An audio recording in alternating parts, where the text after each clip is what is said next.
All right, what's going on, Dolphins fans? Jacob here, Miami Dolphins Syndicate. It is, what is this, day 3, day 4, something like that, of NFL free agency. And we know that the Miami Dolphins are going to look very different by the time the league starts next year, with a whole bunch of different players coming in, a whole bunch of players going out. We still have, room to sign players a little bit. We still have the drafts coming up. So the Miami Dolphins, as a whole, are going to look very different when the season starts next year, as opposed to what we've seen in the past couple of years. Lose a lot of key players, getting some guys in that could certainly help. But what I want to do here is take a look at who we've lost, who we've kept, who we've signed, and just where the Dolphins are right now. So when you look at the players that we lost, obviously it stinks. And we knew going into free agency that this was going to happen. We hoped maybe we would keep one of Andrew Van Ginkel, Christian Wilkins, Robert Hunt, and obviously all three of the guys have left, as well as Deshaun Elliott, Jerome Baker, Xavier Howard, Emmanuel Ogbah, Raekwon Davis. I might be missing people on both sides of this list, but you guys get the gist. That's a massive core of players, a spine of your team, especially on the defensive side of the ball. Losing Robert Hunt on the offensive line definitely sucks. He's been one of the most consistent players on the offensive line for the Miami Dolphins. But the amount that the Carolina Panthers paid him, I certainly understand why the Miami Dolphins elected to let him walk. However, you see all over the defense, players lost at every position. You're looking at interior defensive line. You're looking at outside. You're looking at middle linebacker. You're looking at corner. You're looking all over the defense. And we've seen the Miami Dolphins be stripped of players everywhere. Now you look at the players the Miami Dolphins have brought in: Jordan Brooks, Jonnu Smith, Jordan Poyer, Aaron Brewer, Shaq Barrett rather, Siran Neal, not sure if I pronounced that correctly, and Davion Nixon, I'm sure I didn't pronounce that correctly. All new signings, as well as Nick Needham, Robert Jones, Elijah Campbell, and Savon Ahmed, all being re-signed to the team on pretty small contracts. So there's guys that we've kept, guys that we've brought in, and obviously, like I said, there's more to come in these next few days. See who the Dolphins are able to bring in, other players that are or were on the team last year that are current free agents that are probably going to sign elsewhere. So that's something that we'll be keeping up with and letting you guys know as they happen, what the Miami Dolphins are doing, what are happening to either former Miami Dolphins players or soon to be Miami Dolphins players. So you look at that list, and let me leave no doubt. The Miami Dolphins are in a worse situation today than they were when the season ended. The roster is undeniably worse than it was. You cannot lose that many players on an already pretty bad defense to the standards of the players that we had on the team, as well as the acumen of the coach leading the defensive side of the ball. You cannot... Oh, another guy I missed, Jake Bailey. Forgot about that. Actually just got a notification about it. We re-signed Jake Bailey. You cannot lose players at that many positions, that many good players that have produced productive, sometimes many years for the Dolphins. Xavier Howard was a captain for a long time, Dolphin player, I think, for 8 years. Emmanuel Ogbah, we've seen play some serious minutes. Obviously, Christian Wilkins is the bullet that sucks the most to bite, but getting, nearly $28 million a year from the Las Vegas Raiders, that's impossible to turn down, and the Miami Dolphins were never going to be able to better that. The Miami Dolphins are in no way better right now than they were at the end of the season. Do not let what I'm about to say cloud that at all. However, the Miami Dolphins have clearly retooled the defense, and I did mention how the defense was certainly not up to the standards of the players and the coach leading the defense last season. So you take a lot of players and a lot of good players and remove them from the team, and then we've seen the Dolphins attack other places on the defense. We see, Jordan Poyer. Now you have arguably the best safety pairing in the league. You see Shaq Barrett, who, yes, he's more on the downslope of his career, as is Jordan Poyer, but you could get a very productive year out of Shaq Barrett. You see on the offensive side of the ball, somewhere where we significantly lacked last year, tight end with Jonnu Smith. Look, he's not a top 10 tight end in this league, like I mentioned in the Jonnu Smith video that I made. However, you can find great production in those guys from the tight end group that are between 11 to 15 in the league. He had some very serviceable years with Tennessee. hit or miss with the Patriots. And then last year with the Falcons, at times was a very, very serviceable tight end. Aaron Brewer, you lose Connor Williams last season during the season to that ACL tear. Who knows what happens with him? Who knows if he signs before the season starts? I would quite frankly be surprised with a torn ACL on an offensive lineman. Those guys do not heal as easily. And Aaron Brewer is definitely not as good as Connor Williams is. However, you get a guy in where you desperately need help on the interior, on the offensive line. I was really impressed by some of those guys that we got to keep, especially Nick Needham. Last year, obviously, was not his year with his injuries that he had coming into the season. And we know the way of the NFL is if you come into the season hurt, if you play hurt, if you never quite get back to that 100%, even that 90% level, it's just going to drag you further and further down. And that's what we saw with Nick Needham. Savon Ahmed had some, like I keep mentioning, use this word a lot, serviceable years with the Miami Dolphins. Really helped us in the doldrums where we were really down and out for a couple of years there. Not going to be an earth-shattering re-signing. However, a guy that you need, depth pieces, a guy that's already been with the team. So we take a look at all the Miami Dolphins have done and all that the Miami Dolphins have had to let happen. And it's not as initially bad as it looked. That first day in free agency where you're losing Christian Wilkins, Robert Hunt, you're losing Andrew Van Ginkel, and then you already know you've lost the guys that you've already cut, like Jerome Baker and Xavier Howard. Me personally, and I know a lot of you Miami Dolphins fans were sitting there and wondering how the Miami Dolphins could recoup their losses and find a way to build a team together that next season should be able to compete for the AFC East, that's the standard now. Every single year now, with Mike McDaniel and Tua, the standard is being able to compete to the last week of the season in the AFC East.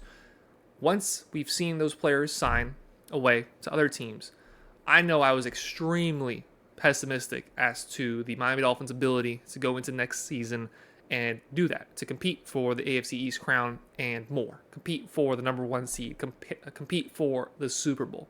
I was extremely pessimistic, and if last season, I have a little bit of a reputation for being a little bit more of a pessimistic Dolphin fan, and I shoulder that to the years I've spent as a South Florida sports fan, having to root for the Dolphins, for the Marlins, for the Panthers.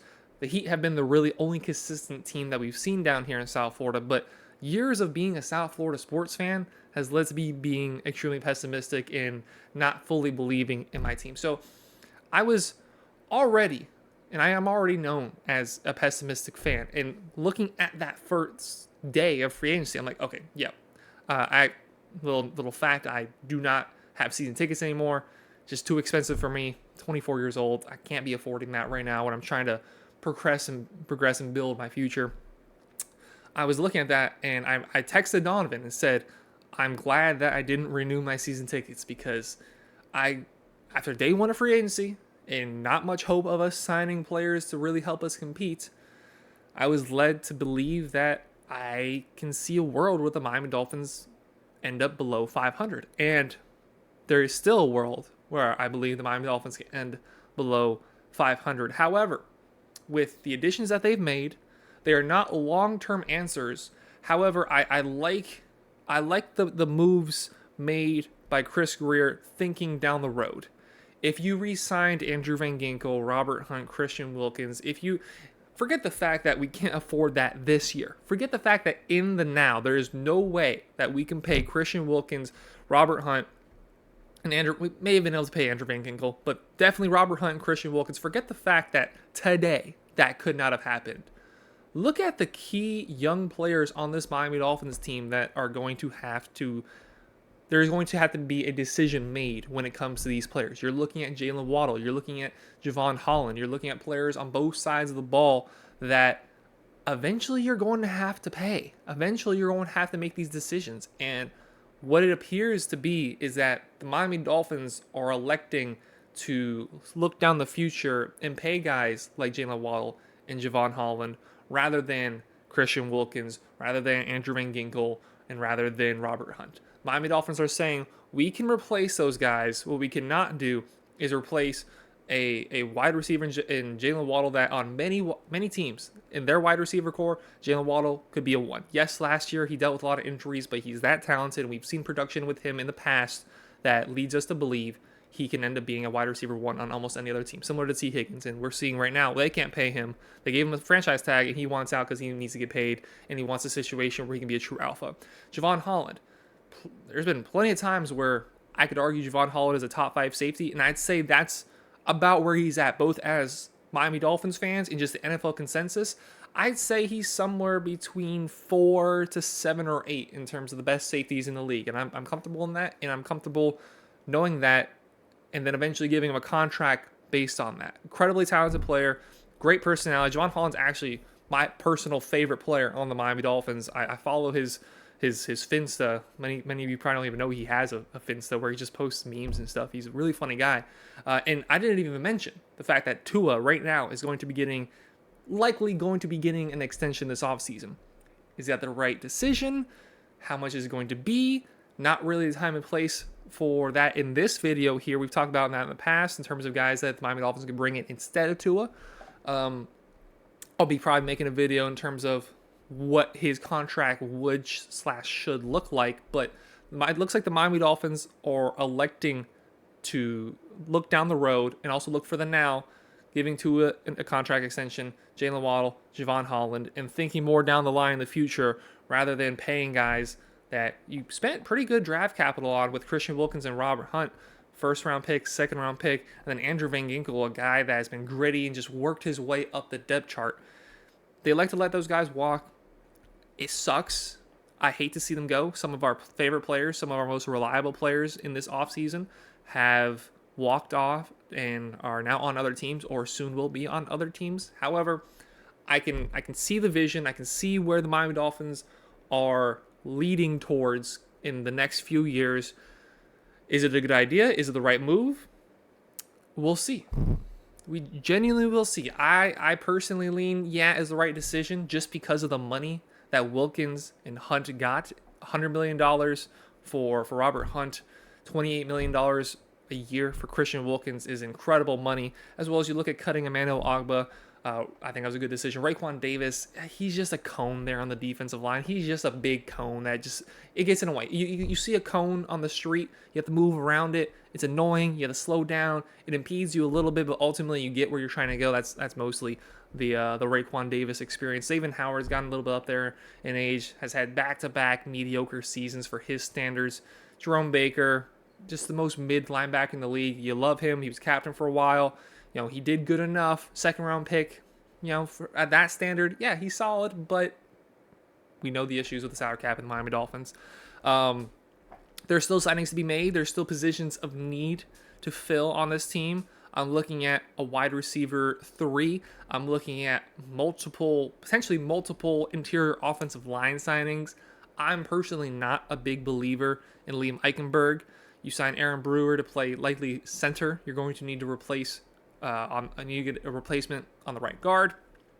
We bring in Davion Nixon as a person to compete for the defensive tackle position. However, going into next season with him and Zach Zeeler as the 2 defensive tackle options is not ideal. And then you look at the real glaring issue with the defense, that being the outside and the edge, knowing that you're going to go into probably week 8 without both Jalen Phillips and Bradley Chubb due to their injuries they sustained last season that were season ending.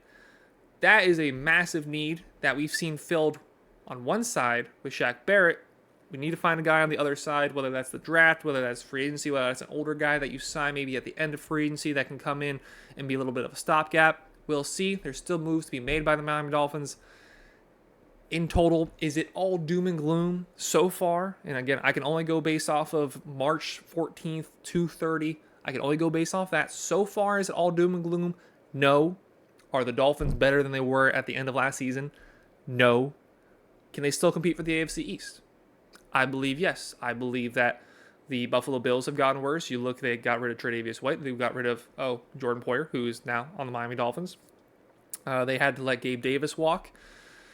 They They let, I think, 1 or 2 offensive linemen go. So the Buffalo Bills, and they haven't made any major signings really. The Buffalo Bills have regressed. We have regressed. The New York Jets have done virtually nothing. The New England Patriots have made marginal at best signings. So the AFC East next season, I think, is going to be really wide open. I'm very intrigued to see how Aaron Rodgers looks with the New York Jets. I think it's going to be a 3-horse race for the AFC East with the Jets, the Dolphins, and the Bills. We'll see how that rolls out. But certainly the Dolphins are going to be in that mix to win the division. Are they going to win the Super Bowl? Can they beat the Kansas City Chiefs? That's a conversation for another day. We'll find that out. Let me know. What do you think of the Miami Dolphins signings? What do you think of the players that the Miami Dolphins have had to let walk? Let me know some guys that you would like to see the Miami Dolphins potentially bring in that are still available on the streets. Let us know all of your thoughts down below in the comments. While down there, please hit that subscribe button. Please hit that like button. We appreciate y'all very much for making it to the end of this video. Take care, guys. Have a great rest of your day. Go Dolphins.